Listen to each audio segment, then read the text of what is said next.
అయితే 2020 తర్వాత ఆయన పరిస్థితి మరింత దారుణంగా మారి షుగర్ రావడంతో ఆయన కాళ్ళు వేళ్లను కూడా తీసేయాల్సి వచ్చింది. ఇక దానికి తోడు లివర్ ప్రాబ్లం కూడా వచ్చి దాని ఇన్ఫెక్షన్ వల్ల చర్మం మీద పుండ్లు వచ్చి బాగా సన్నబడిపోయి ఎటూ వెళ్ళలేక ఇంట్లోనే ఉంటున్నారు కోట శ్రీనివాసరావు గారు. ఇక ఆయనకి ఇప్పటికే 83 ఏళ్లు కాగా ఇప్పటిదాకా దాదాపు 800 సినిమాల్లో నటించిన ఆయన తన నటనకు గాను 9 నంది అవార్డులను 2 సైమా అవార్డులను అందుకొని 2015లో రాష్ట్రపతి చేతుల మీదుగా పద్మశ్రీ పురస్కారాన్ని కూడా అందుకున్నారు. ఇక సినిమాతో పాటు రియల్ ఎస్టేట్లో కూడా బాగా సంపాదించిన కోట గారికి దాదాపుగా 500 కోట్ల రూపాయలు ఆస్తులు ఉంటాయి. కానీ ఆయన అల్లారు ముద్దుగా పెంచుకున్న కొడుకు లేక ఆ డబ్బు మొత్తం ఏం చేయాలి?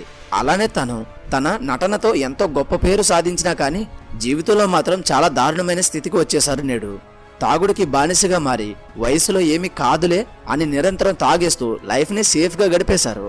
కానీ అలా రోజు తాగే